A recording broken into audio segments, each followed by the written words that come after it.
name cocotte means a hen, and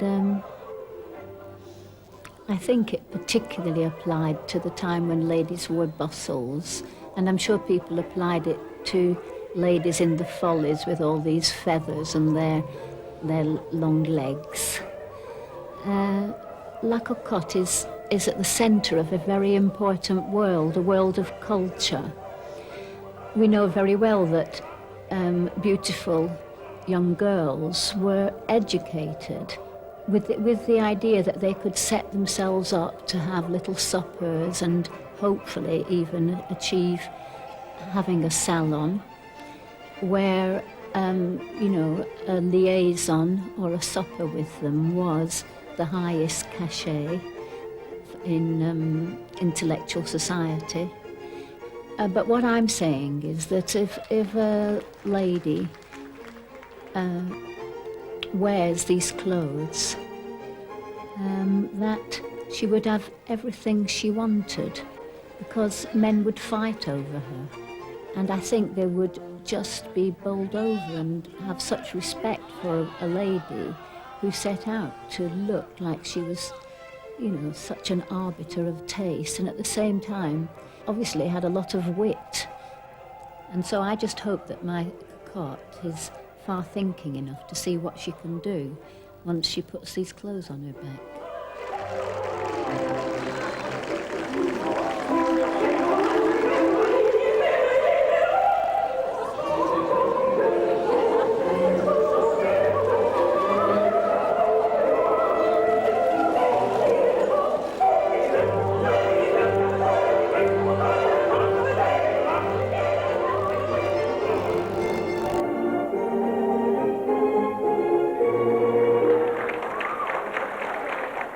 The suit that we're just seeing in classic grey is the same silhouette as the one we've just seen on Linda in black.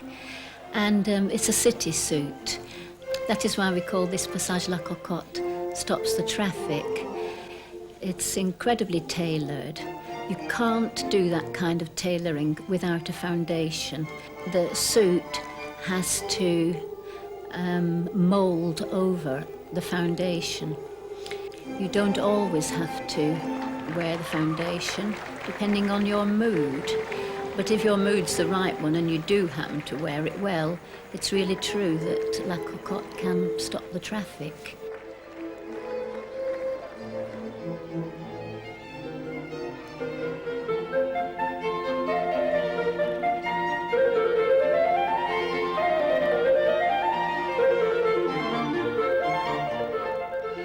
Red is my favourite colour, and here we have La Vivienne Rouge, and I love especially when this coat comes off and we see this tartan dress which looks like it's a blanket that's been pulled off the bed, and I just find that terribly sexy, and I think she does as well.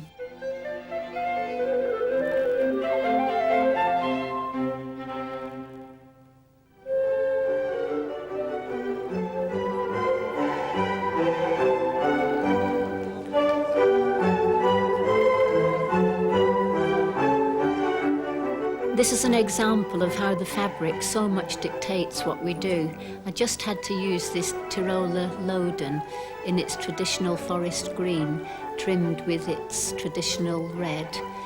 And Nadia, who's now coming with all her little jewels and chains made up of these wild teeth.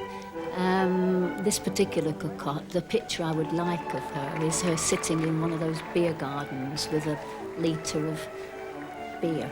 So I just had to call this section La Cocotte Stops the Funicular Railway.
So here we are at home, wearing our knits. I'm very proud of Tizer. She's an English rose and a minx. She's obviously enjoying herself, ravelling and unravelling this wool. And the little rabbit is lovely for Kate, because Kate's such a sweet thing and so pretty and everything else. It's all very homey and comforting. But nevertheless, there is no excuse for sloppy dressing in the comfort of your own home.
The title, The La Cocotte at the Races, is really as a result of wishing to use tattersall fabric.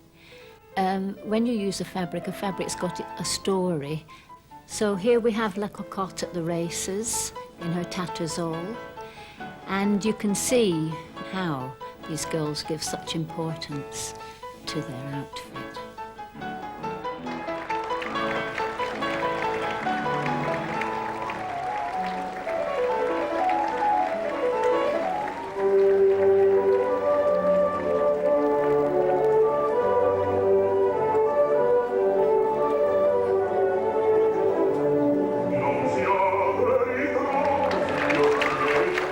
I chose the title All Girls Together for this passage because I wanted to refer to the time when trousers were new for ladies and how they had this androgynous bisexual quality.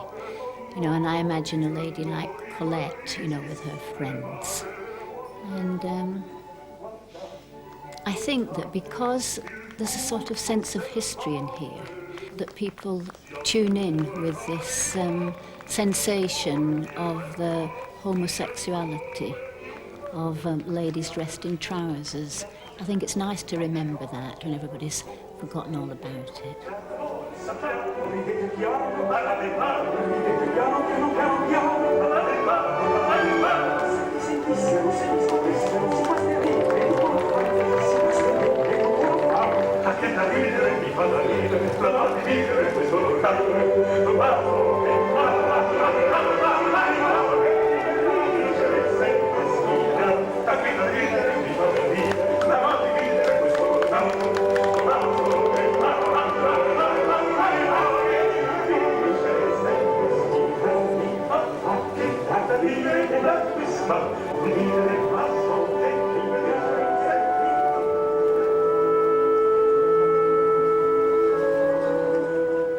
La Cocotte stops the show, and I wanted Magali to look like a wild animal that had just been forced to go through this hoop, and she didn't terribly much like having to do it, but nevertheless she does have a sense of her own beauty and the feeling of this wonderful animal on the highest of stiletto heels, who's able to move with a grace that shows the primeval beauty of the feminine creature.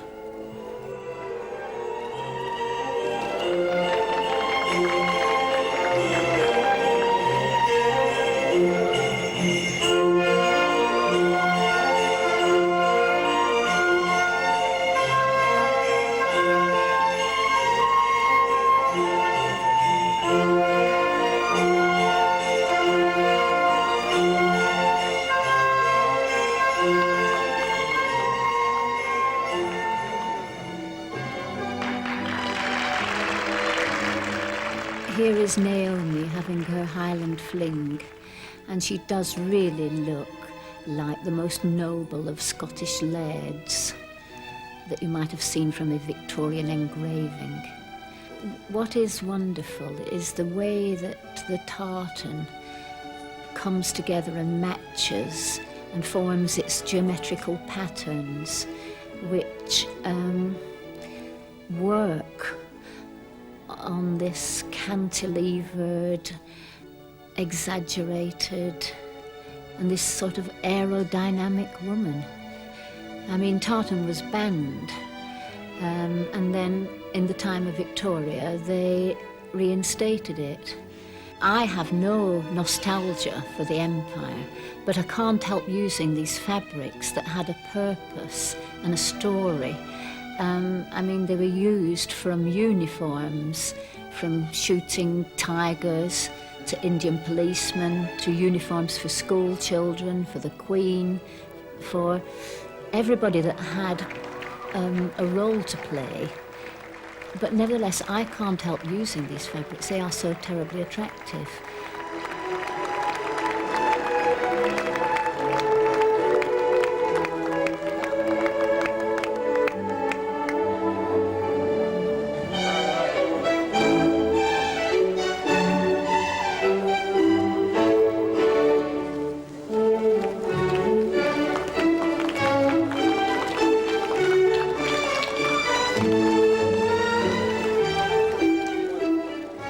I love the black outfit of Susie. The feeling of it is taken from a painting by Whistler, who often painted this same lady. And she's completely in black, except for a little white lace jabot. And she's carrying her brown hat in her hand. And somehow I just feel that this looks terribly intellectual and artistic.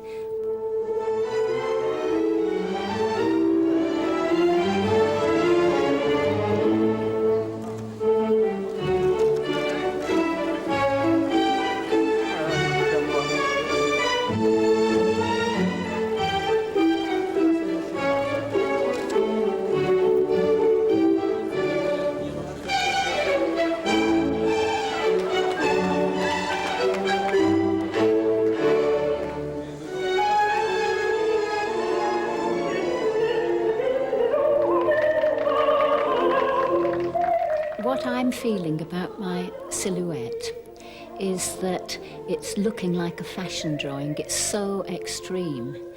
It's done without tight waisting, it's done with illusion, with foundation and with padding, and with a little wire cage still for the false bottom. And the makeup is also rather like a fashion drawing. I mean, the little mouth is drawn on like a little heart. And I love the paleness. I love pale complexions. And I'm quite happy for the face to be lighter than the neck or the hands and the décolleté when you have it. Because I love the geisha feeling and the feeling of masque and theatre anyway, and the idea of being terribly pampered like somebody in a boudoir or a salon or even a hothouse, if you like.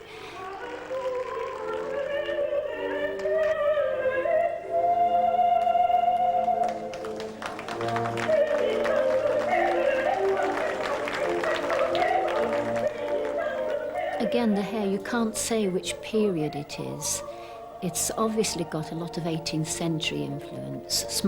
I like the idea of a small head with the, I don't know, with these wonderfully exaggerated, curved, strong bodies. And it's terribly modern.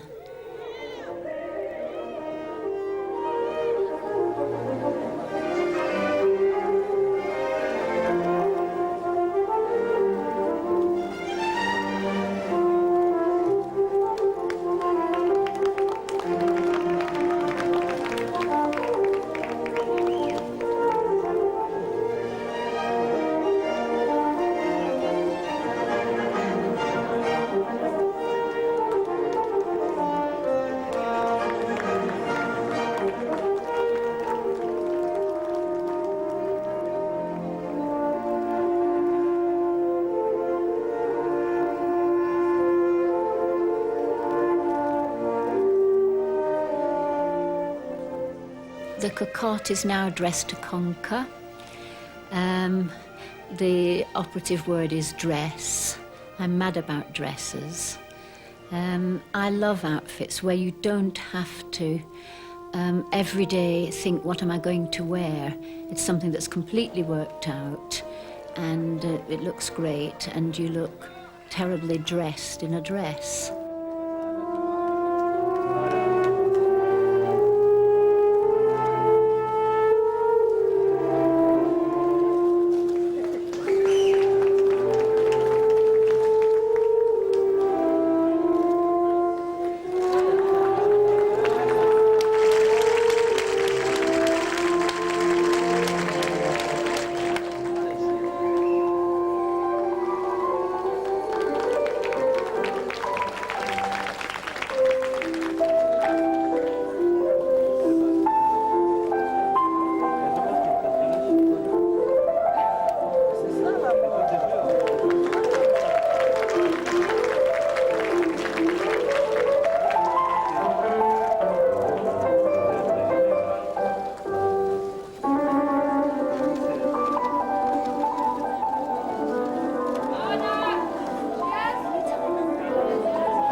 One thing for sure that these models have, which you see in their expression and their movement and their whole personality wearing the clothes, is that they are obviously contemptuous of popular opinion. They don't mind being people who possibly belong to an intellectual elite. I mean, they feel that is something to be rather proud of, and therefore they are contemptuous of popular opinion.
who wish to think of themselves as modern-minded aren't modern enough. The true modern spirit is critical. It rejects dogma and trusts experiment. If you discard the past, you discard the experience of the past, so you end up with no standards. You have no standards of excellence, nor ethical or aesthetic human values. In terms not of the last 20 years, but of the last 2000, this century has become eccentric. It's peripheral and it's marginalised. So this fetish for keeping up with the times has produced a world which is so uncivilised it's antediluvian. I'm the least eccentric of designers because I embrace the human achievement and culture of the past, and I accept the concept that there should be criteria. And I've grasped the fact that the imagination depends on being able to get at the real and abiding element through the medium of illusion. You don't see history here. Instead, there's something more archetypal, which bridges time. It is modern.